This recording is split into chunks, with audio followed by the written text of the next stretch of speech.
toy fans, Aaron here. Today we're going to check out the 6-inch Black Series Commander Gree. This is the Toys R Us exclusive, and let's hope that in a year we're not saying, hey, remember that Toys R Us store?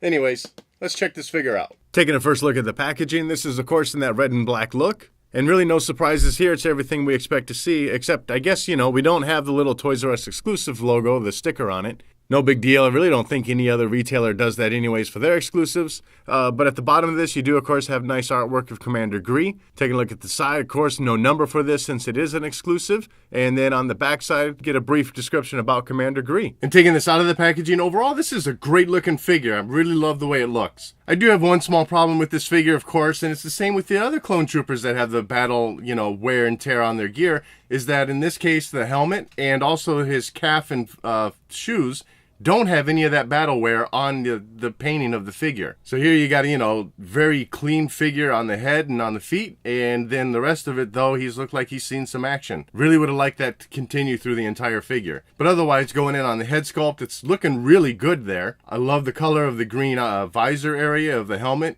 And then, of course, you get some paler green on the cheek area of the helmet. The black and looks like a little silver paint detailing on the front of the helmet's looking pretty good. So all around, things are looking great through there. Then getting into the arms and the chest area, that's where you're going to see some of that silver wearing of the armor along the shoulders and along the bicep area, and then also through the front armor of the piece here. Great painting all through there and along the forearms. I really like the way the camouflage work was done. Looks really nice. Also on the forearm of his right arm, he's got a little bit of molding detail in through there. As it spins around to the backside, you got some antenna decoration. That antenna itself is a separately molded piece with a little bit of black painted plastic. It just slides in on top, and then the rest of that green piece stays in place. Through the belt area, things are looking great again through there. That does seem to be a separately molded piece that's kind of slid on while it was being assembled, but great detailing through the belt. Looking through that hip and leg area, the camouflage painting continues, especially on that thigh and on the kneecap piece. A little bit of silver wearing on the front edges of that armor through the legs. And then looking through that calf and boot area, it's all clean molded plastic through there. This figure does come with 3 accessories, and first up we're going to look at his blaster, and that's just, regular size and nothing really special to it. Great sculpting and detailing into it, but otherwise no special painting.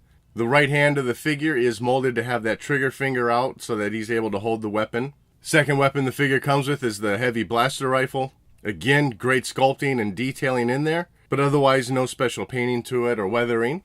And for his third accessory, he's got his little binoculars. This is looking pretty good and seems relatively accurate to what I saw in the movie. A little bit of black painting on the one side and some green wrapping around the middle area. And the figure can hold it pretty well in his left hand also.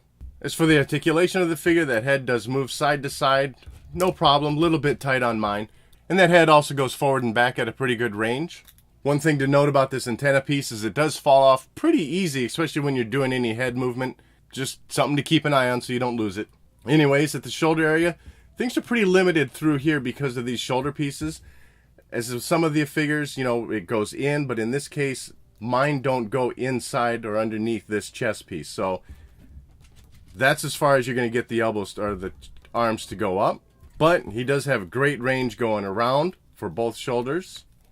The rotation is on top of the bicep area, and it's the same for both arms. No rotation at the elbow area, but it is double jointed, so you get a pretty good range through there of movement. At the wrist area, both hands do turn around, and then that left wrist goes side to side, while his right wrist goes up and down. At the waist area, the articulation is up underneath this top chest piece, so he's able to twist around and get a little bit of crunching in there as well. For the leg area, a little bit of splits going on, and also because of these top angled pieces here on his leg, that's all you're going to be able to get for his legs to go forward. And then you can get some legs going backwards, spread out a little bit as they do because of that wider butt. Your rotation is at the top of the thigh, so no problems with that. At the kneecap, he is double jointed, so pretty good range through there. And then as far as the foot area, no problems going forward and back, and then also you got your rotation at the top of the foot.